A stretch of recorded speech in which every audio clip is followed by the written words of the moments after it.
हिंगोर जा ख़बर शामिल कंदासीं। NA 204 पीपल्स पार्टी के उम्मीदवार सैयद जावेद अली शाह जीलानी हिंगोर जा शहर के मुख़्तलिफ़ महलन में वडेरो मोहम्मद हसन मंगणे जो इंजीनियर ज़मीर हुसैन मेमुण अज़ीज़ मेमुण ऐं गाद शरीफ में जावेद शेख पारां मुनक़िद अवामी मेड़ाके में शिरकत कई, जिते मेमुण शेख सहता गिलाल चांग बिरादरियुनि जे चङनि मुड़सनि निसार अहमद मेमुण, जावेद शेख, मंसूर हुसैन गिलाल, हाजी ज़मीर मेमुण ऐं ॿियनि पंहिंजे बिरादरियुनि समेत पाकिस्तान पीपल्स पार्टी के वोट ॾियण जो ऐलान कयो वियो।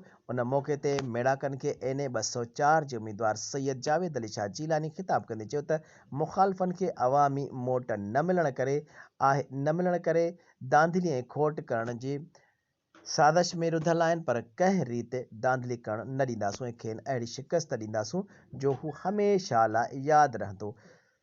समूरी सिंध में 17 सीटुनि ते चूंड विहण वारा बि सिंध हुकूमत ठाहिण जूं ॻाल्हियूं पिया कनि। सैयद कादिम अली शाह लखयारी जो पाकिस्तान पीपल्स पार्टी में शमूलियत खां पोइ GTA जी तॾा वेढ़ थी चुकी आहे। हुन चयो त हिन भेरे अवाम पुरजोश नज़र अचे पियो ऐं 88 वारो अवामी सैलाब 8 फरवरी ते ईंदो, जंहिंमें मुख़ालिफ़ सभु लुढ़ी वेंदा। सैयद जावेद शाह जीलानी चयो त मुख़ालिफ़ हाणे शिकस्त खाई वेठा आहिनि। मुल्क जो अवाम सुजाग थी चुको आहे। बिलावल भुट्टो ज़रदारी मुल्क में नौजवान वज़ीर आज़म थींदो। हुन चयो त मां पंहिंजे तक में तरक़ियाती कमनि जो ॼार विछायो आहे। तल्के सोबोदर में 25 करोड़नि खां वधीक जा तरक़ियाती कम कराया आहिनि। असां पंहिंजी कारकर्दगी ते वोट वठूं पिया। मुख़ालिफ़ वटि को बि अवामी भलाई वारो प्रोग्राम न आहे।